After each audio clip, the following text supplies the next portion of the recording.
सूक्ष्म संरक्षण में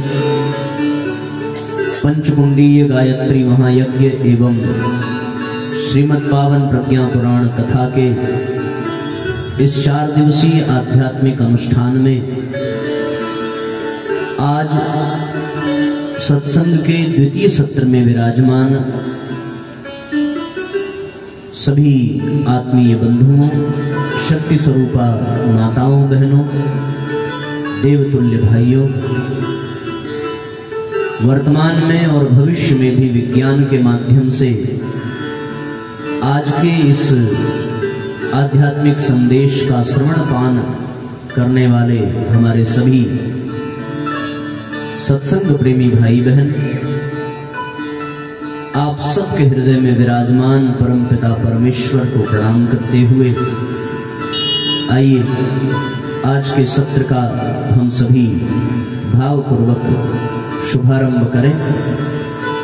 साथियों, श्रीमद् पावन प्रज्ञा पुराण जो परम पूज्य गुरुदेव का ग्रंथावतार है, पूज्य गुरुदेव के द्वारा रची गई कथा है, जिसके माध्यम से हम जीवन जीने की कला के सूत्र हृदयंगम कर सकते हैं।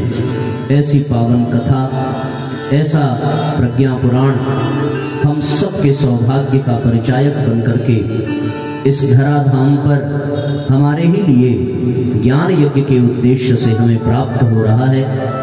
इस अवसर का पूर्ण रूपेण लाभ उठाकर कल वाली बात को ध्यान में रख करके कि हम सभी अर्जुन जैसे श्रोता बन करके अपना सर्वस्व अर्पित करें भगवान को और इस कथा का दिव्य लाभ पावेंगे। आइए भावपूर्वक तालियां बजाते हुए हम सभी भजन का आनंद लेते हुए प्रज्ञा पुराण के इस क्रम में प्रवेश करें। प्रज्ञा पुराण पावन युग ऋषि की है ये वाणी, प्रज्ञा पुराण पावन युग ऋषि की है ये वाणी, प्रज्ञा पुराण पावन युग ऋषि की है ये वाणी। दुनिया पड़ी भंवर में, दुनिया पड़ी भंवर में, मुक्ति दिलाने वाली प्रज्ञा पुराण पावन युग ऋषि की है ये वाणी, प्रज्ञा पुराण पावन युग ऋषि की है ये वाणी।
की है ये वाणी, प्रज्ञा पुराण पावन, युग ऋष की है ये वाणी। सभी भावपूर्वक तालियां बजाइए, थोड़ा सा आवाज इसकी बढ़ाइए।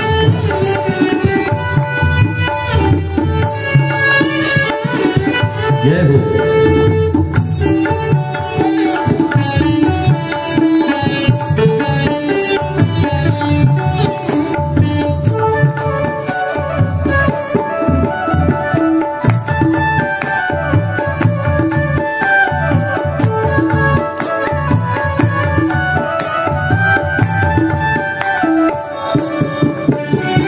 जड़ता भरी है मन में, उसको हटाए इससे।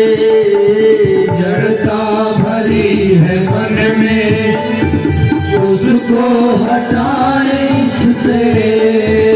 जीवन को कर ले विकसित, सद्ज्ञान ध्यान इससे। जीवन को कर ले विकसित, सद्ज्ञान ध्यान इससे। कर देती धन्य जीवन, कर देती धन्य जीवन, संकट मिटाने वाली। प्रज्ञा पुराण पावन, युग ऋषि की है ये वाणी।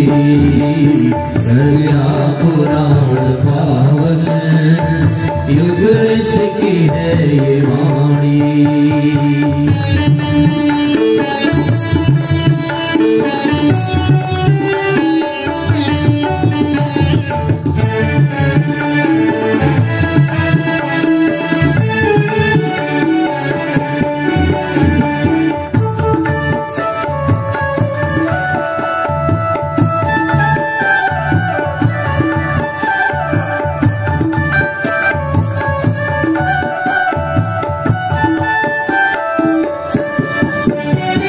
दुनिया का रस लुभाता, मझधार में डुबाता। दुनिया का रस लुभाता, मझधार में डुबाता। तेरा रस पुनीत पावन, तेरा रस पुनीत पावन, है इश्क से मिलाता। तेरा रस पुनीत पावन, है ईश्वर से मिलाता। भव सिंधु से उबारे, भव सिंधु से उबारे, युग ऋषि रचित कहानी। प्रज्ञा पुराण पावन, युग ऋषि की है ये वाणी। प्रज्ञा पुराण पावन, युग ऋषि की है ये वाणी।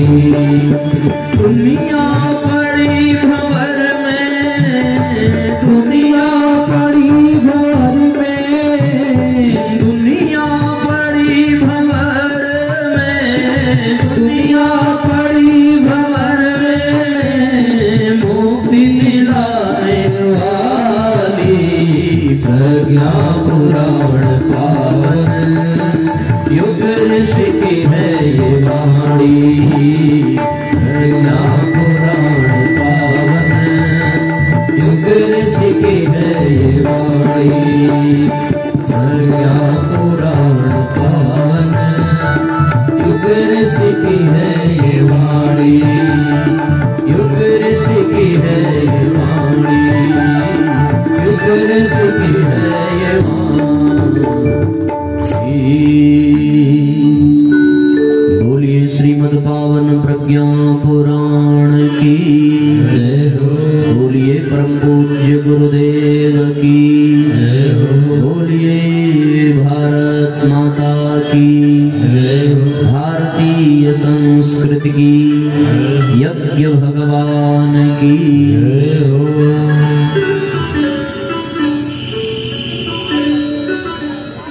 आत्मीय बंधुओं, दुनिया में दो तरीके के लोग होते हैं। एक वे लोग होते हैं जो पूर्ण रूपेण भौतिकवादी होते हैं, और एक दूसरे हैं जो पूर्ण रूपेण अध्यात्मवादी होते हैं।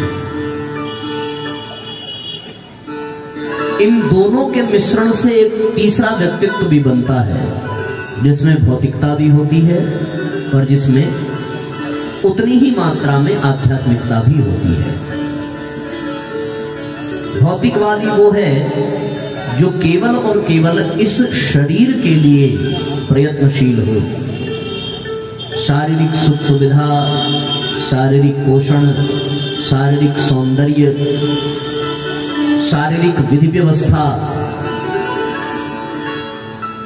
केवल शरीर के ही निमित्त जिसकी समस्त दिनचर्या हो, केवल शरीर के ही निमित्त जिसके क्रियाकलाप हो, केवल शरीर को ही ध्यान में रख करके जो जीवन पथ पर चल रहा हो, उसको भौतिकवादी कहा जाएगा। दूसरा है अध्यात्मवादी। अध्यात्मवादी उसे कहा जाएगा जो आत्मा को केंद्र में रख करके जीवन जीता है। वो जो कुछ भी करेगा आत्म कल्याण के लिए करेगा, वो जो कुछ भी करेगा आत्मबोध के लिए करेगा, वो जो कुछ भी करेगा परमात्मा को केंद्र में रख करके करेगा। किसी भौतिकवादी व्यक्ति के जीवनचर्या को आप देखें और अध्यात्मवादी व्यक्ति के जीवनचर्या को देखें। जो भौतिकता से परिपूर्ण है उसमें जड़ता अधिक होगी, और जो आत्मा से परिपूर्ण है, अध्यात्म के पथ का पथिक है, उसमें चेतना अधिक विद्यमान होगी। दो के मिश्रण से जब तीसरे का निर्माण हो तो उसको ही संगम कहते हैं। जिस प्रकार रात्रि और दिन के मिलने से संध्या का समय होता है, जिस प्रकार जड़ और चेतन के मिश्रण से सृष्टि का निर्माण होता है, जिस प्रकार जगत और जगदीश के मिश्रण से जीव का निर्माण होता है, जिस प्रकार सतोगुणी और तमोगुणी के मिश्रण से रजोगुण का निर्माण होता है, उसी प्रकार ऐसे भी जीवन में देखने को मिलता है जिनमें भौतिकता भी होती है और जिनमें आध्यात्मिकता भी होती है। इन दोनों का परिचय प्रारंभ में हमने यही दिया कि भौतिक उसे ही कहेंगे जो अपने समस्त क्रियाकलाप को, समस्त चिंतन को, समस्त व्यापार को शरीर को केंद्र में रख करके करता हो, और अध्यात्मवादी वो है जो शरीर के अतिरिक्त आत्मा को केंद्र में रख करके अपने जीवन पथ पर आगे बढ़े। सामान्यतया आज के परिप्रेक्ष्य में भौतिकवादी व्यक्तियों की संख्या अधिक मानी जाएगी और अध्यात्मवादी व्यक्तियों की संख्या कम मानी जाएगी। हम अपने ही जीवन में झांक करके देखें कि हमारा जीवन भौतिकवादी जीवन है या हमारा जीवन अध्यात्मवादी जीवन है। हम सवेरे जब सोकर के उठते हैं तब से लेकर के रात के सोने तक क्या हम शरीर को केंद्र में रख करके चल रहे हैं अथवा हम अपनी आत्मा को केंद्र में रख करके चल रहे हैं? दोनों का ही अलग अलग अस्तित्व है। शरीर के बिना आत्मा की यात्रा नहीं हो सकती और आत्मा के बिना शरीर जीवित नहीं रह सकता। दोनों एक दूसरे से जुड़े हुए हैं। इसलिए बहुत ध्यान से और बहुत गंभीरता से आज के इस सूत्र को समझने का प्रयत्न करेंगे। तो निवेदन यह है कि हम अपना मूल्यांकन करने का प्रयत्न करें और इस आधार पर कि हमारी जो दिनचर्या है वो शरीर को केंद्र में रखकर है अथवा हमारी आत्मा को केंद्र में रखकर है। आत्मा दिखती नहीं है शरीर दिखता है। इसलिए सहज स्वाभाविक रूप से हमारा ध्यान शरीर पर अधिक जाता है। पर विज्ञान भी ये मानता है कि जो चीज दिखाई नहीं पड़ती है उसका अस्तित्व है, और न दिखने वाली चीजों का अस्तित्व दिखने वाली चीजों की अपेक्षा अधिक है। जो दिखाई पड़े उससे ज्यादा शक्तिशाली, उससे ज्यादा ऊर्जावान वो तत्व है जो दिखाई नहीं पड़ता। आप किसी भी वृक्ष को देखें, वृक्ष का वो हिस्सा जो दिखाई पड़ रहा है उससे कहीं ज्यादा शक्तिशाली, कहीं ज्यादा आवश्यक और कहीं ज्यादा महत्वपूर्ण वृक्ष का वो हिस्सा है जो दिखाई नहीं पड़ता। वनस्पति विज्ञान के विज्ञानी ये कहते हैं कि वृक्ष जितना बढ़कर के ऊपर जाता है उतनी ही दूरी तक उसकी जड़ भी नीचे तक गहराई तक जाती है। वो जड़ दिखाई नहीं पड़ती, पर उस वृक्ष का अस्तित्व उसकी जड़ों के कारण है। यदि उन जड़ों को हटा दिया जाए तो फिर ऊपर का वृक्ष कितना भी हरा भरा हो वो सूख करके बिल्कुल बेकार हो जाए। उसमें जितने भी फल फूल पत्ते लग रहे हैं, जो कुछ भी उससे लाभ मिल रहा है, केवल और केवल इस नाते क्योंकि उसकी जड़ें भूमि में सुरक्षित हैं। एक विशेष बात, यदि आप गहराई से चिंतन करें तो उनकी जड़ें सुरक्षित इसलिए हैं क्योंकि वो दिखाई नहीं पड़ती। अगर वो दिखने लगे आसानी से तो जैसे हम वृक्षों को काट देते हैं, फलों को तोड़ लेते हैं, पत्तियों को तोड़ लेते हैं, उसी प्रकार हो सकता है हम जड़ों को भी तोड़ लेते, जड़ों को भी मिटा देते, बिना ये विचार किए कि जड़ के मिट जाने से पूरा वृक्ष बेकार हो जाएगा। हम किसी मकान का जब निर्माण करते हैं तो उस मकान में दीवारों को खड़ा करने से पहले उसकी नींव की व्यवस्था बनाई जाती है। और अच्छी बात है कि नींव दिखाई नहीं पड़ती है। मकान दिखता है तो ऊपर के ईंट सीमेंट को हम तोड़ सकते हैं, पर नीचे दिखाई नहीं पड़ता, वहां तक हमारी पहुंच नहीं है, तो हम उसको नुकसान नहीं पहुंचा सकते। उसी प्रकार उन मकान में भी दिखने वाली दीवार के अपेक्षा न दिखने वाली दीवार का अधिक महत्व है। उस वृक्ष में दिखने वाले हिस्से से कहीं ज्यादा महत्व न दिखने वाला हिस्सा है। उसी प्रकार इस शरीर में जो शरीर दिख रहा है उससे कहीं अधिक महत्व उसका है जो दिखाई नहीं पड़ता और वो इस शरीर में विद्यमान है। तो जीवन के दो पहलू हो गए, दो अस्तित्व हो गया, एक हमारा शरीर और दूसरा हमारी आत्मा। अब विचार ये करना है, यदि हम शरीर को केंद्र में रख करके अपने जीवन को चला रहे हैं तो हमारा जीवन भौतिकता है, भौतिकवादी है। और यदि हम अपनी आत्मा को केंद्र में रख करके अपने जीवन को आगे बढ़ा रहे हैं तो हमारा जीवन अध्यात्मवादी है। अब अपने जीवन की शुरुआत जहां से हो रही है वहां से प्रारंभ करिए। सवेरे हम सो करके उठ रहे हैं, आप ध्यान पूर्वक उत्तर देते जाइएगा और हम आपसे प्रश्न पूछते जाएंगे। सो करके हम उठे आत्मा के लिए कि शरीर के लिए? दिमाग पर जोर डालिए और अपने आप से प्रश्न पूछिए, व्यक्ति सो करके उठ रहा है किसके लिए? आत्मा के लिए या शरीर के लिए? आत्मा के लिए। बहुत बढ़िया। आत्मा के लिए कौन कौन उठते हैं, जरा हाथ उठाइए। 1 2 3 4, कुल मिलाकर लगभग 8 से 10। हमारे भाई लोग उठते भी नहीं है क्या? उठते तो हो ना?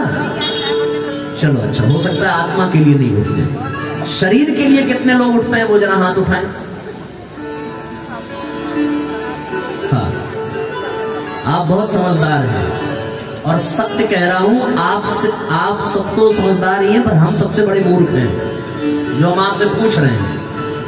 क्योंकि कुछ बुद्धिमान ऐसे हैं जो न शरीर वाले में हाथ उठाएंगे ना आत्मा वाले में हाथ उठाएंगे। बोले आपसे क्या मतलब, हमारा मन कर रहा है, हम उठ रहे हैं, हम चाहे जिसलिए उठ रहे हैं, आप क्या करेंगे जान करके? अच्छी बात है, लेकिन चूंकि ये संदेश आपके लिए है तो आपके क्रियाकलाप तो जानने पड़ेंगे, तभी तो हम बता पाएंगे। बहरहाल आप नहीं बताना चाहते, कोई बात नहीं, हम अपनी धारा को आगे बढ़ावें। गहराई से चिंतन करिए तो व्यक्ति सो करके उठ रहा है, इसका निर्धारण कि वो आत्मा के लिए उठा कि शरीर के लिए उठा, सोकर उठने से इसका निर्धारण होता ही नहीं।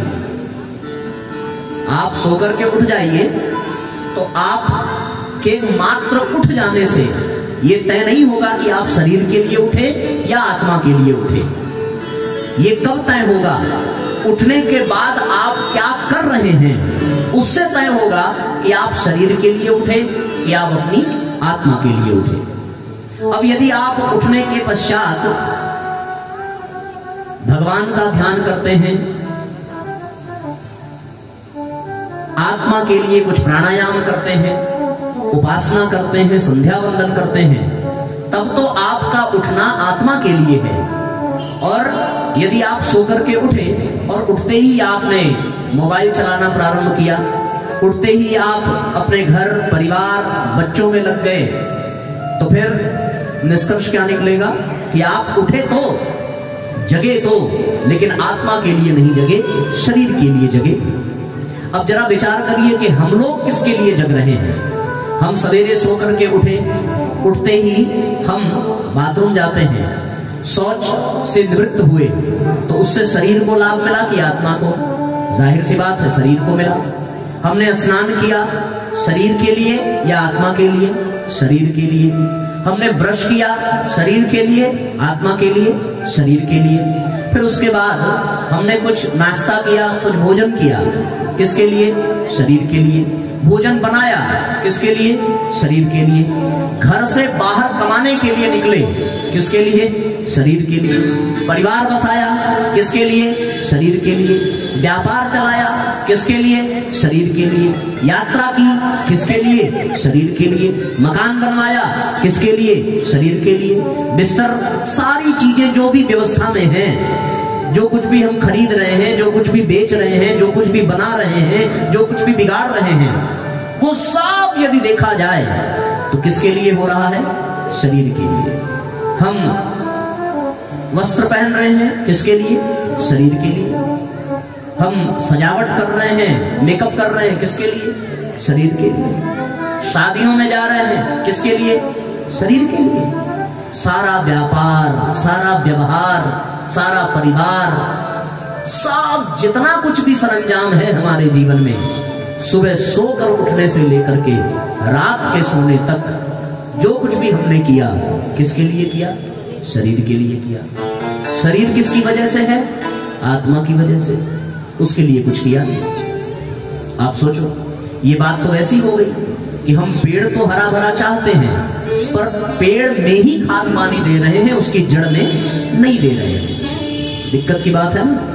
हम पानी दे तो रहे हैं, और उसके फूल में पानी दिया, उसके पत्ते में पानी दिया, उसके फलों में पानी दिया, लेकिन पानी की एक बूंद भी जड़ तक नहीं पहुंची। तो बताओ वृक्ष हरा भरा होगा कि नहीं? नहीं होगा ना। तो फिर अब जो वृक्ष के जानकार होंगे वो आपके पास आए और आप उनसे समस्या आपकी बताइए कि भैया हम तो बहुत सेवा करते हैं, घंटों पानी छिड़क रहे हैं, घंटों एक एक पत्ती पर खाद का लेपन कर रहे हैं और बहुत व्यवस्था के साथ, फिर भी हमारा पेड़ पता नहीं क्यों सूखता चला जा रहा है। ठीक है ना। ये बात हम उससे कहेंगे। उसी तरीके से हम लोग भी अपने व्यवहारिक जीवन में देखें, भैया हम तो बहुत पूजा पाठ कर रहे हैं, बड़ा व्रत उपवास कर रहे हैं, बहुत मंदिर जाते हैं, सबसे अच्छे से व्यवहार करते हैं, फिर भी हमारे जीवन में दुख क्यों है? फिर भी हमारे जीवन में कष्ट क्यों है? फिर भी हमारे जीवन में परेशानी क्यों है? कि वृक्ष की कितनी भी सेवा कर रहे हैं और उसके बाद भी वो सूखता जा रहा है। उसी प्रकार हमारे मन में प्रश्न यही होता है कि हम सब कुछ करते हैं, फिर भी जीवन में कष्ट है। परिवार में सबका ध्यान रखते हैं, फिर भी परिवार में कलह है, क्लेश है, अशांति है, समस्या है। और उसका कारण क्या है? कारण इन बातों में ही है कि हमने शरीर का खूब ध्यान रखा, इसकी बहुत सफाई करी, इसके सौंदर्य पर खूब ध्यान दिया, इसके रखरखाव पर खूब ध्यान दिया, इसके पहनावे ओढ़ावे पर खूब ध्यान दिया, लेकिन ये शरीर जिसकी वजह से है, उस आत्मा पर हमने बिल्कुल भी ध्यान नहीं दिया, जबकि ये जीवन केवल और केवल शरीर से ही चलने वाला नहीं है। शरीर के साथ साथ यदि हम आत्मा पर भी ध्यान देंगे तब जाकर के ये बात बनेगी। विचारणीय है, देह को मैं मानना सबसे बड़ा अपराध है। सब पाप इसके पुत्र हैं, सब पाप का यह बाप है। जितने भी अपराध होते हैं वो केवल और केवल इस नाते क्योंकि हम खुद को केवल शरीर ही मान रहे हैं। लोभ है, लोभ किसके लिए है? शरीर के लिए ही है। हम इसको भी पालें, इसको भी पालें, ये भी हमारा हो जाए। ये लालच किसके लिए है? आत्मा के लिए नहीं है, शरीर के लिए है। अच्छा, मोह, मोह भी किसके लिए है? आत्मा के लिए कदापि नहीं हो सकता। मोह हमारा शरीर से ही है। बच्चे से मोह, मोह बच्चे से नहीं है, बच्चे के शरीर से है। यदि उसके शरीर को बदल दिया जाए, वो कोई दूसरा रूप धारण करके आ जाए, तो आप उसे पहचानने से भी इनकार कर देंगे। भले ही वो आपका बच्चा हो, आप उसे नहीं पहचानेंगे क्योंकि उसका शरीर बदल गया। आपका पुत्र तो है, अगर वही पुत्र स्त्री का रूप धारण कर ले तो फिर आप उसे अपना पुत्र मानने से इनकार कर देंगे। क्यों भैया? क्योंकि आपका मोह आपके पुत्र से नहीं था, उसके शरीर से था। जैसे ही वो शरीर मिटा, वैसे ही आपका आपके पुत्र से संबंध भी समाप्त हो गया। आपका मोह आपके माता पिता से है, आपके पति से है, आपकी पत्नी से है, अन्यथा किसी भी रिश्तेदार से है। क्यों है? केवल इसलिए क्योंकि वो संबंध शरीर के नाते है। शरीर गया, संबंध समाप्त हो जाता है।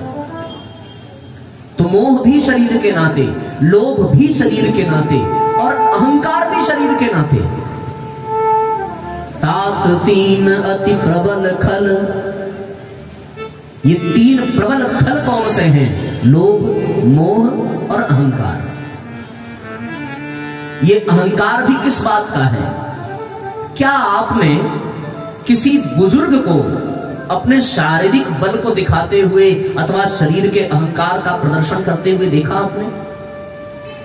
अधिक क्रोध, अधिक अहंकार जवानी में ज्यादा होता है। क्यों होता है?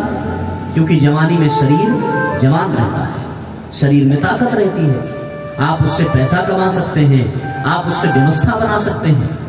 तो अहंकार का भी कारण क्या है? अब यही शरीर कमजोर हो जाए तो अपने आप क्रोध खत्म हो जाता है, आदमी लाचार हो जाता है। अभी पैर है तो वो दौड़ने का अहंकार रखता है, वो भागने का विश्वास रखता है। पर किसी के पैर ना हो तो अब उसके पास दौड़ने का अहंकार नहीं होगा, अब वो भागने की सोच नहीं सकता। उसका सारा अहंकार केवल और केवल इस वजह से था क्योंकि उसके पास वो शरीर था। अब वो शरीर ढल गया, सारा अहंकार समाप्त, सारा लोभ समाप्त, सारा मोह समाप्त, सब कुछ समाप्त हो जाता है। सारा सरंजाम जितना है केवल और केवल शरीर के लिए है। लोभ है तभी तो भ्रष्टाचार है, मोह है तभी तो आतंक है। जितने भी कुकर्म होते हैं, जितने भी कुकृत्य होते हैं, केवल और केवल खुद को शरीर मानने के कारण ही होते हैं। अन्यथा इस धरती पर पाप के नामों निशान न रहे। हम जो पाप कर रहे हैं वो शरीर की वजह से कर रहे हैं।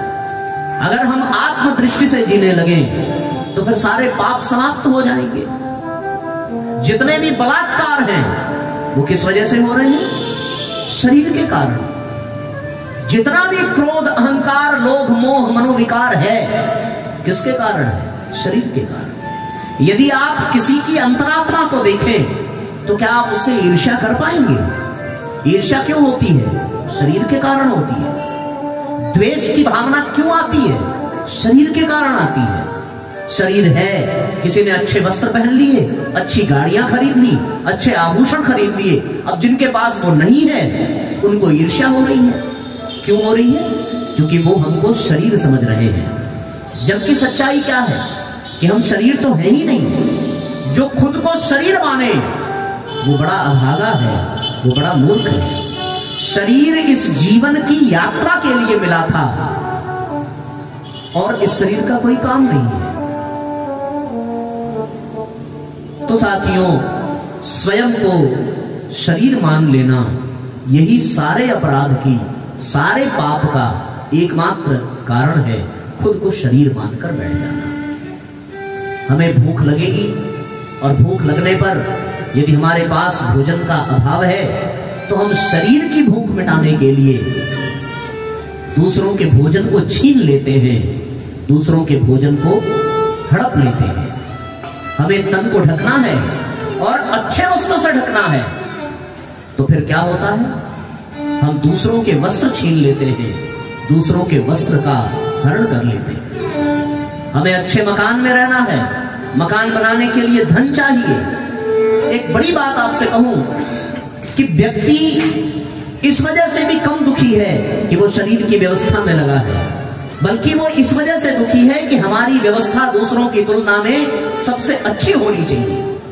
अगर केवल एक तल्ले का मकान है तो भी व्यक्ति को संतोष नहीं होता। वो चाहता है कि हमारा और भी बड़ा महल होना चाहिए, पड़ोसी से बड़ा। पड़ोसी यदि साइकिल खरीद करके ले आवे तो हम गाड़ी लेकर के आएंगे, मोटरसाइकिल। उसने कार खरीद लिया तो हम उससे भी महंगी कार चाहेंगे। उसने और महंगी गाड़ी खरीद ली, हम हेलीकॉप्टर खरीदना चाहेंगे। दूसरों की तुलना में हमारे पास अच्छा है कि नहीं है, यही समस्त अपराध का कारण है। और इतना ही नहीं, हम लोग जो शादी विवाह कर रहे हैं, उसकी शादी में इतना मिल गया, हम अपने बेटे की शादी में इतना लेंगे। उसने अपनी बेटी की शादी में केवल कुछ लोगों को गिफ्ट दिया था, हम सारे बारातियों को देंगे। दे तो दोगे। यही सारी इच्छाएं, यही सारी महत्वाकांक्षाएं, ये क्यों है? केवल इसलिए क्योंकि हम लोग केवल शरीर के भाव से जी रहे हैं, और शरीर का भाव हमें गलत करने पर विवश कर देता है। अब आप जरा विचार करें, अभी इसी क्षण कि आप शरीर नहीं हैं, आप आत्मा हैं, तो बताओ क्या आत्मा के लिए वस्त्र की आवश्यकता है? आप कहेंगे साहब बिल्कुल है। हाँ है, सच कह रहा हूं। लेकिन जब आत्म भाव में होंगे तो फिर कौन सा वस्त्र है यह महत्व नहीं रखेगा। उस वस्त्र ने इस शरीर को ढक लिया है, बस इतना ही पर्याप्त है, बस इतना ही। हमारी साड़ी बनारसी है, ये तब महत्व रखेगा जब हम शरीर के भाव में जिएंगे। हाँ, हमारा तन ढका हुआ है, हमारे वस्त्र हमारे लिए पर्याप्त हैं, बस इतना ही हो तो ये आत्मभाव का परिचय है। हमने भोजन तो ग्रहण किया, पर हमें पनीर वाली सब्जी चाहिए, ये कौन मांग रहा है? आत्मा नहीं मांगती, ये तो शरीर मांग रहा है। उबली हुई सब्जी से भी पेट भर सकता है, कम नमक हो तो भी पेट भर जाएगा, मसाले कम हो तो भी भर जाएगा, स्वाद ना हो तो भी भर जाएगा। लेकिन स्वाद किसको चाहिए? नमक किसको चाहिए? शरीर को चाहिए। आत्मा को इससे मतलब नहीं। आत्मा को तो कंदमूल फल खाने से भी आनंद आ जाता है। क्यों? ऋषियों ने वस्त्रों को पहनने पर ध्यान क्यों नहीं दिया? क्योंकि वो शरीर के भाव से जिंदा नहीं रहते। उन्होंने अच्छे अच्छे व्यंजनों पर ध्यान क्यों नहीं दिया?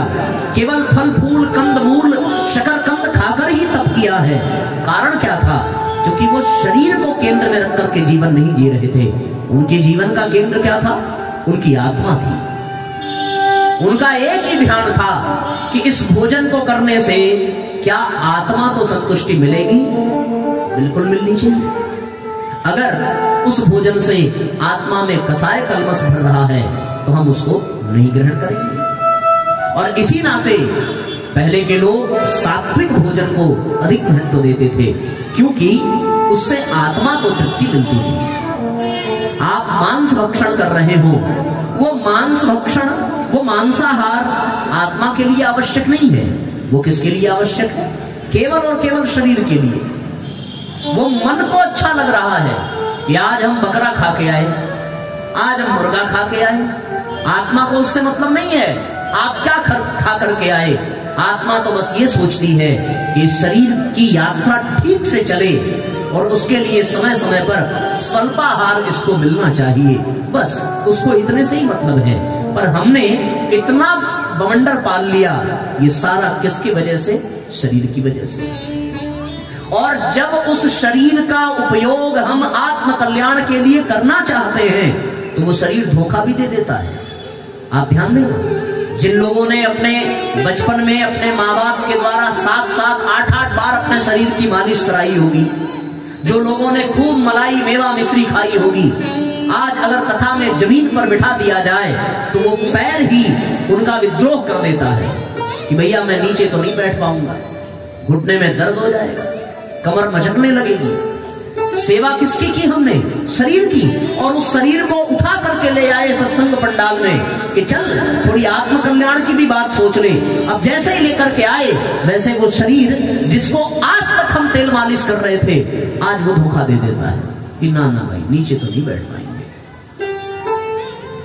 आत्म कल्याण के लिए मन में आ गया कि 4 धाम की यात्रा करनी है, गए तो, पर शरीर ने जवाब दे दिया इतनी ऊंचाई नहीं चढ़ पाएंगे, वहां सांस लेने में बड़ी असुविधा है, रुकने रहने में बड़ी दिक्कत है। जबकि शरीर के लिए ही हम सारी व्यवस्था जुटा कर जा रहे हैं। बैग आप तैयार करते हो यात्रा में ना, वो बैग किसके लिए तैयार हो रहा है? शरीर के लिए तैयार हो रहा है। जो कुछ भी खाने की सामग्री हम रखते हैं, वो खाने की सामग्री किसके लिए रख रहे हैं?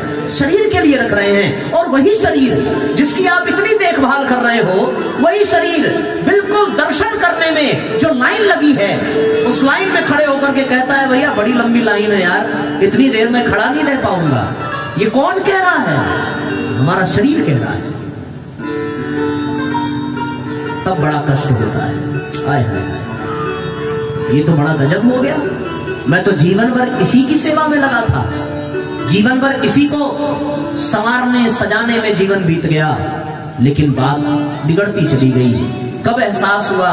जब हम आत्म कल्याण के लिए कुछ कदम बढ़ाते हैं। सबसे पहले विद्रोह कौन करता है? ये शरीर। आप व्रत रख करके देखिए, आप उपवास रख करके देखिए, आपके दूसरे लोग आपका विरोध बाद में करेंगे, आपका मन, आपकी जीभ, आपका शरीर आपको परेशान करने लगेगा। बात समझ में आ रही है ना? इसका मतलब आप शरीर नहीं हैं। ये मैं किस आधार पर कह रहा हूं? हम जरा कुछ देर के लिए अपने आप को आत्मा मानकर देखें। तो व्रत लगने पर जो भूख लग रही है वो किसको लगी? शरीर को लगी। किसी खाद्य पदार्थ को देख करके जीभ लपलपाने लगी, किसकी वजह से? शरीर की वजह से। मन में लालच बढ़ रही है, अरे कोई देख ना ले तो एक लड्डू खा लेते हैं। क्यों ये भाव आया? शरीर की वजह से। आत्मा भीतर से कहती है कि भैया तेरा व्रत है, तूने मेरे उद्धार के लिए उपवास रखा है, मत खा। लेकिन हम आत्मा की बात मानते हैं, शरीर की बात मान लेते हैं, शरीर को चमकाते चले जाते हैं। पर परिणाम क्या निकलता है? एक दिन ये शरीर यही रह जाता है और आत्मा चली जाती है ना? कोई नई बात मैं आपसे नहीं कह रहा हूं। और आप ये भी मत समझना कि प्रज्ञा पुराण के बाहर से मैं बोल रहा हूं। प्रज्ञा पुराण प्रथम खंड के 2य अध्याय का ये वर्णन मैं कर रहा हूं, जिसमें अष्टावक्र जी ने मनुष्य दुखी क्यों है सर्व समर्थ होते हुए भी महर्षि पिपलाद से पूछा है। तब महर्षि पिपलाद ने कहा है, विस्मरन्ति स्वरूपम ये त्यक्त्या चोत्तरदायिता। मनुष्य अपने आप को भूल गया। मनुष्य शरीर था नहीं, मनुष्य आत्मा था, पर उसने खुद को क्या मान लिया? शरीर मान लिया। उसके जीवन में कष्ट की शुरुआत यहीं से हुई। यदि आप उपवास को महत्व देते तो सत्य कह रहा हूं, ये शरीर भी स्वस्थ रहता कि नहीं रहता?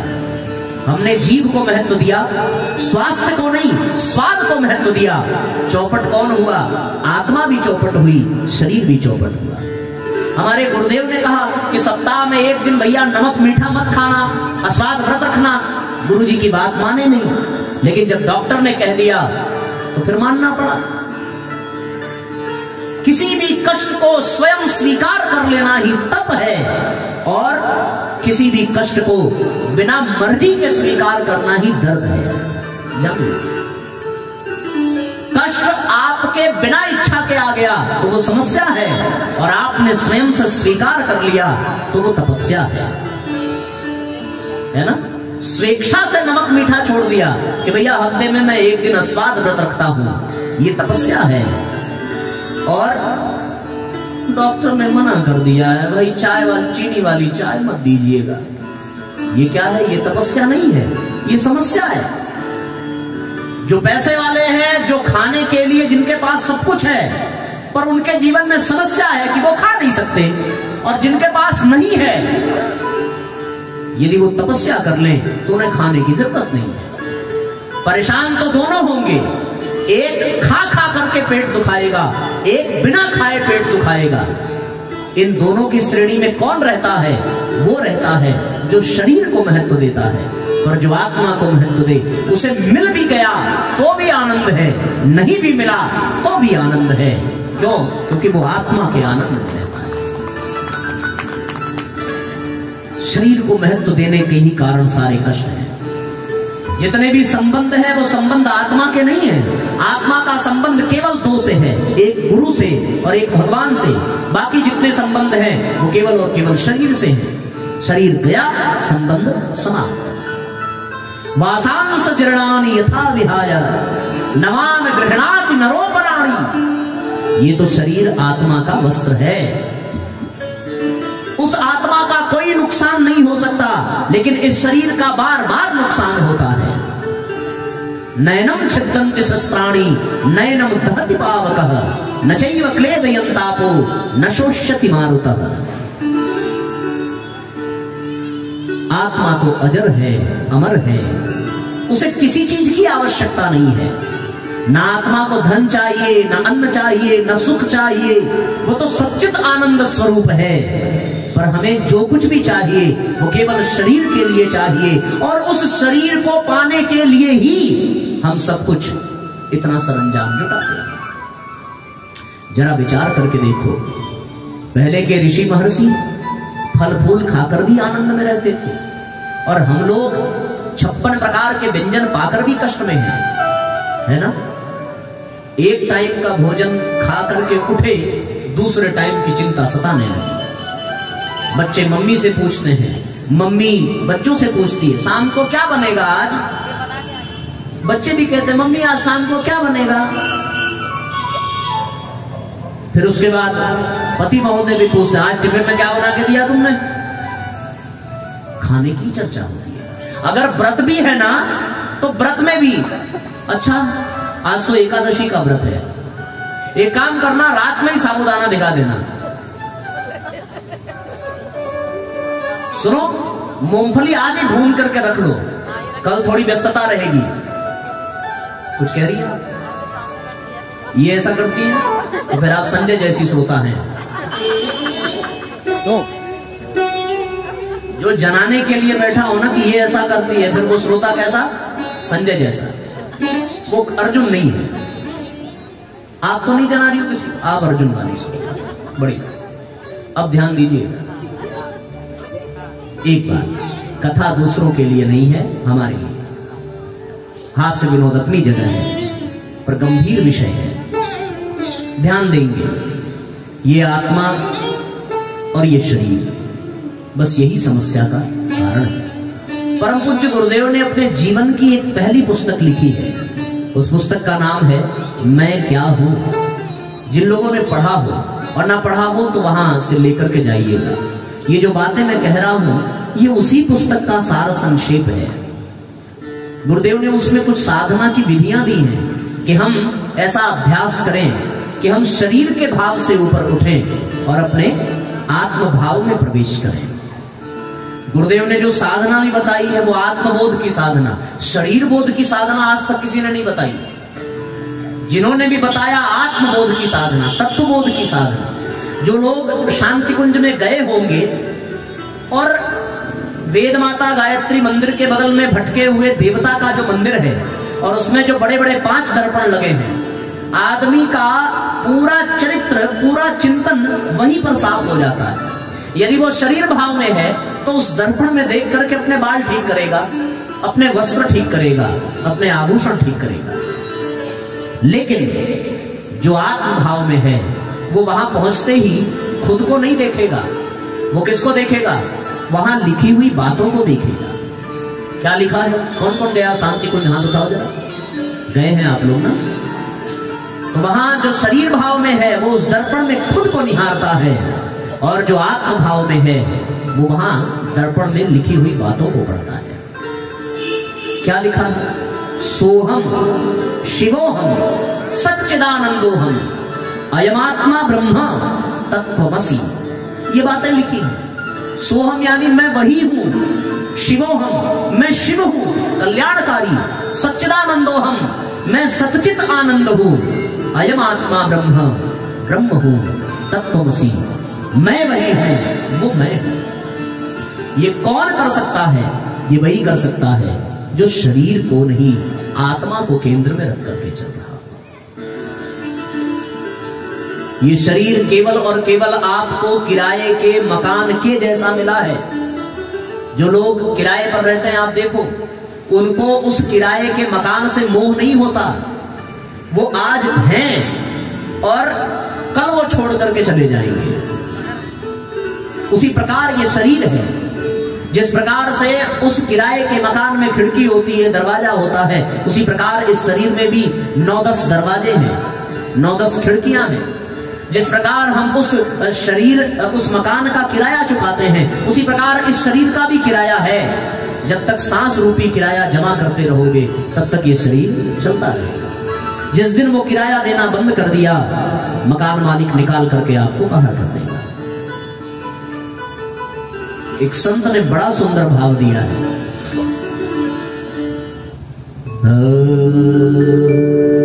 काया कुटिया निराली जमाने भर से, काया कुटिया निराली जमाने भर से, काया कुटिया निराली जमाने भर से, 10 दरवाजे वाली जमाने भर से, 10 दरवाजे वाली जमाने भर से, काया कुटिया निराली जमाने भर से, काया कुटिया निराली जमाने भर से। जैसे उस किराए के मकान में दरवाजे हैं, उसी प्रकार इसमें भी 10 दरवाजे हैं। ये 10 दरवाजे कौन कौन से? 2 आंख, 2 कान, 2 नेत्र, 2 नासिका, 1 मुख, मलमूत्र का द्वार, नाभिकेंद्र और ब्रह्मरंध्र, ये सब मिलाकर के 10 दरवाजे हैं इस कुटिया के। सबसे सुंदर आंख की खिड़की, सबसे सुंदर आंख की खिड़की। मकान में भी खिड़की लगती है और इस काया कुटिया में आंख की खिड़की है। आजकल तो वो वाली खिड़की आ गई है कि आप उसको लगाइए तो भीतर से आप बाहर देख सकते हो, पर बाहर वाला भीतर नहीं देख सकता। भगवान ने भी आंख में ऐसी खिड़की दी कि आप अपने भीतर से बाहर वाले को देख सकते हो, लेकिन बाहर वाला आपके खिड़की में से आपके भीतर क्या चल रहा है ये नहीं जान पाएगा। अगर वो जान पाता तो धोखा ही नहीं खाता। फिर इस आंख की खिड़की में झांक करके आप ये नहीं लगा सकते कि वो व्यक्ति स्वार्थी है या परमार्थी है, वो सतोगुणी है या दुर्गुणी है। उसी प्रकार सबसे सुंदर आंख की खिड़की, सबसे सुंदर आंख की खिड़की, जिसमें पुतली काली जमाने भर से, जिसमें पुतली काली जमाने भर से, काया कुटिया निराली जमाने भर से, काया कुटिया निराली जमाने भर से। ओ सुनते श्रवण नासिका सूंघे, सुनते श्रवण नासिका सूंघे वाणी करे बोला चाली जमाने भर से वाणी करे बोला चाली जमाने भर से काया टूटिया निराली जमाने भर से।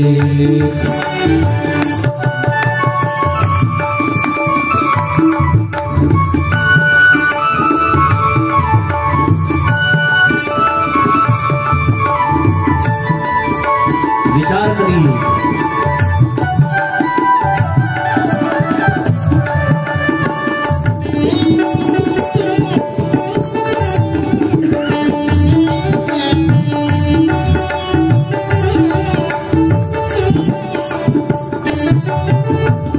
मुख के भीतर रहती रसना, मुख के भीतर रहती रसना। रसना यानी जीभ, यही बताती है कि शरीर में जो जा रहा है वो अच्छा है कि बुरा है। मुख के भीतर रहती रसना, मुख के भीतर रहती रसना। खट रस स्वादों वाली जमाने भर से, खट रस स्वादों वाली जमाने भर से। काया टूटिया निराली जमाने भर से। लेना देना कर ये करते, लेना देना कर ये करते। पग चाल चले मत वाली जमाने भर से, चाल चले मत वाली जमाने भर से। काया टूटी या निराली जमाने भर से। घर का मालिक घर की रखवाली करता है कि घर में कोई ऐसी चीज ना आ जाए, घर में कोई गलत इंसान ना आ जाए, सुरक्षा करता है बेचारा। उसी प्रकार इस काया रूपी कुटिया की भी सुरक्षा की व्यवस्था भगवान ने की। इस काया रूपी कुटिया को किससे खतरा है, विचार करिए। काम क्रोध मद लोभ आदि से, काम क्रोध मद लोभ आदि से। बुद्धि करे रखवाली जमाने भर से, बुद्धि करे रखवाली जमाने भर से। काया टूटिया निराली जमाने भर से, काया टूटिया निराली जमाने भर से।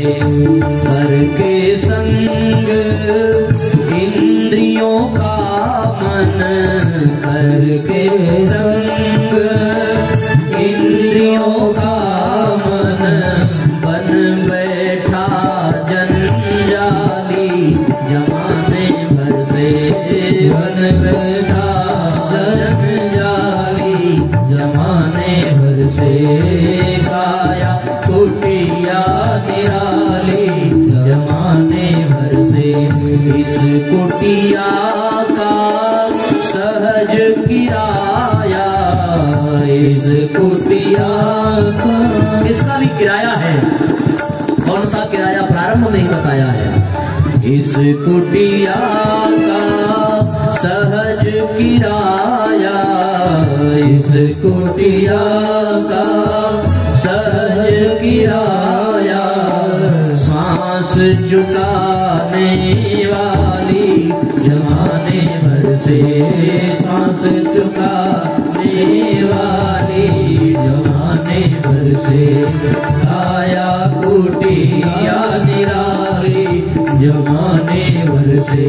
जन राजेश मोह मत करना, जन राजेश मोह मत करना। करनी पड़े से करनी पड़ेगी भागी, जमाने भर से गाया कुटिया निराली, जमाने भर से गाया कुटिया निराली, जमाने भर से 10 दरगाहे वाली, जमाने भर से। तो एक दिन इस कुटिया को खाली करना ही पड़ेगा। इस भ्रम में भी मत रहना कि हम जीवन भर किराया देते रहेंगे और जीवन भर हम इसमें रहेंगे। जीवन भर कोई किराया दे ही नहीं सकता। निस्संदेह एक न एक दिन इस काया रूपी कुटिया को खाली करना ही पड़ेगा। और जब करना ही पड़ेगा, है ना, शब्द क्या है, करना पड़ेगा, मतलब चाहता नहीं है आदमी, करना पड़ता है। 2 चीजें होती हैं बाबूजी, एक है इस्तीफा दे देना और एक है बर्खास्त कर देना। जब किसी महापुरुष महासंत का शरीर शांत होता है तो फिर ये कहा जाता है कि उन्होंने शरीर को छोड़ दिया। लेकिन कोई साधारण व्यक्ति जब मरता है तो ये कहा जाता है कि उनका शरीर छुड़ा लिया गया, यानी वो मर गए। महापुरुषों के लिए ये नहीं कहते कि मर गए, गुरुजी के लिए हम लोग ये नहीं कहते कि गुरुजी मर गए। क्या किया गुरुजी ने? महाप्रयाण किया, महायात्रा की, यानी गुरुदेव ने शरीर छोड़ दिया। ऐसे महापुरुषों के लिए ये कहते हैं कि क्या हुआ, उन्होंने इस्तीफा दे दिया। हम लोग इस्तीफा देते नहीं हैं, हम लोगों को बर्खास्त कर दिया जाता है। यमराज आता है और आकर के कहता निकल बाहर, समय हो गया। आप कितना भी कह दो भैया कि अरे हम तो किराया बराबर दे रहे हैं, सांस बराबर ले रहे हैं, बोलेंगे अब हमारा मकान है, हम खाली करवाएंगे, आपको निकाल करके बाहर कर। दुनिया की कोई ताकत आपको मरने से नहीं रोक सकती, ये आप जान लीजिए। आप अभी हम लोग ये पीछे जो विद्यालय है उसमें देखते हैं, लिखा है ना कि यहाँ गाड़ी खड़ा करना मना है, इश्तिहार लगाना मना है, कहीं कहीं ये भी लिखा मिल जाएगा पेशाब करना मना है, थूकना मना है, सब लिखा हुआ मिल जाएगा। पर दुनिया के किसी भी कोने में आपको ये नहीं मिलेगा लिखा हुआ कि यहाँ मरना मना है। आदमी कहीं भी मर सकता है, ये आप जान लीजिए। अभी इसी क्षण किसी के साथ कुछ भी हो सकता है, ये कहीं नहीं लिखा है कि मरना मना है। आप हर जगह मर सकते हैं, चाहे खुशी से और चाहे मजबूरी में, मरना तो पड़ेगा। यद्यपि मरने में बड़ा आनंद है, ये भी आप समझिए। मैं आपसे एक प्रश्न पूछूं, आप मुझे बताइए, आप बड़ी तेजी से दौड़ रहे हैं, ठीक है ना, एक अवस्था दौड़ने की है और दूसरी अवस्था आराम से चलने की है। किसमें आराम ज्यादा है, दौड़ने में या चलने में? है? थोड़ा जोर से बोलिए। चलने में। एक और अवस्था कि आप आराम से चल रहे हैं और दूसरी अवस्था की एक स्थान पर आराम से खड़े हैं। तो अब किसमें आराम ज्यादा है, चलने में कि खड़े रहने में? है? चलने में। कितनी देर चल पाओगे? खड़े तो फिर भी रहोगे। आराम चलने से ज्यादा आराम से खड़े रहने में है। अच्छा, एक और स्थिति, आप खड़े हैं और अगर कोई आपसे कहते भैया कहाँ खड़े हैं, बैठ जाइए। अब खड़े रहने में आराम है कि बैठने में? बोलो, बैठ। एक और बात, अभी आपको कोई ये ऑफर दे दे, अरे कब से आप बैठे, थोड़ा लेट जाइए, तो बैठने में आराम है कि लेटने में? अच्छा, कोई ये कहे कि काहे ऐसे लेटे हुए हैं, थोड़ा देर सो जाइए, तो लेटने में आराम है कि सोने में? और कोई ये कह दे भैया काहे सो रहे हैं, थोड़ी देर मर जाइए, आराम है कि नहीं? लेकिन आदमी उससे बचना चाहता है।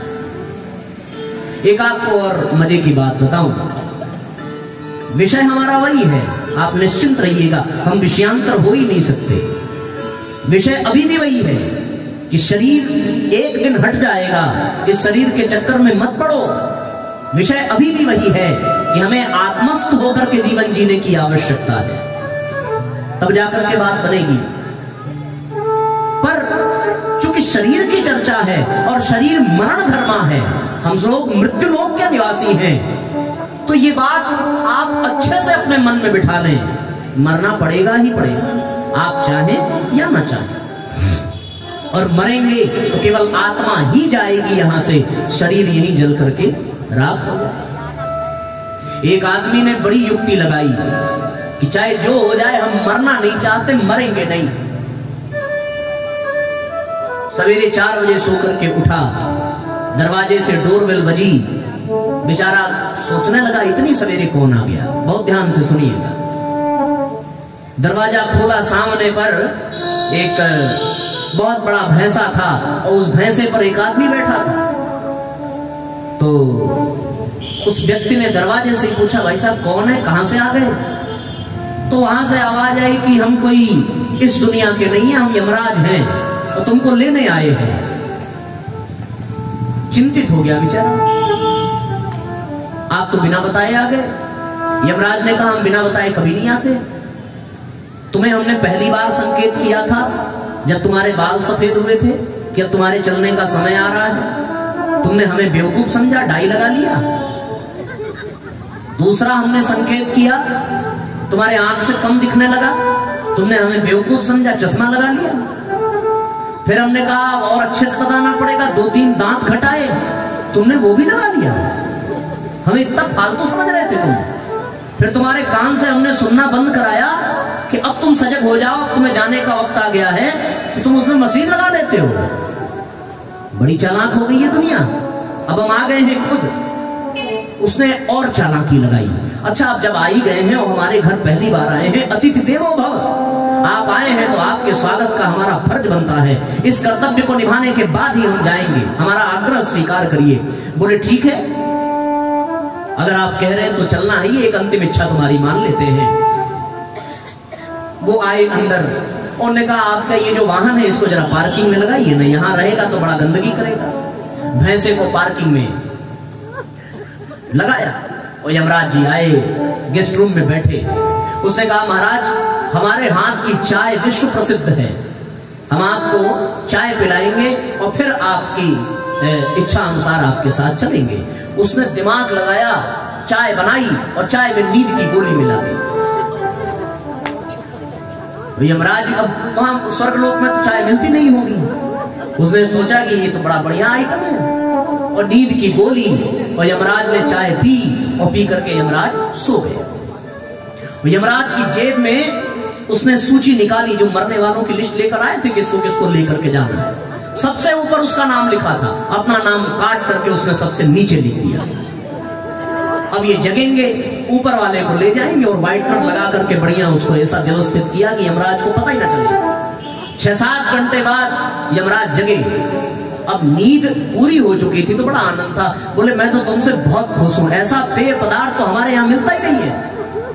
बड़ा आनंद आ गया, हम तुमसे बहुत खुश हैं और तुम्हारे इस सेवा से हम खुश होकर के ये निर्णय करते हैं कि हमने जो लिस्ट तैयार की है उसमें अब हम, चूंकि सबसे ऊपर तुम्हारा नाम लिखा है, तो हम तुम्हारा नाम सबसे अंत में आवे, इसलिए ऊपर से नहीं नीचे वालों से मारना प्रारंभ करें। अब यमराज ने लिस्ट उठाई और नीचे देखा उसी का नाम। बोले, अरे महापुरुष, तेरे तो भाग्य में लिखा है। कहानी का तात्पर्य हो सकता है किसी ने कल्पना में बनाई हो, पर इसका जो दर्शन है ये बड़ा विशेष है कि आदमी प्रयत्न कर ले पर अपनी मृत्यु को टाल नहीं सकता। अब यमराज भी समझ गए, ओहो ये तो तुमने चालाकी करी भैया, अब क्या करें, हम तो तुम्हारे ऊपर कृपा करना चाह रहे थे, अब पहले गया। जिंदगी का कोई भरोसा नहीं।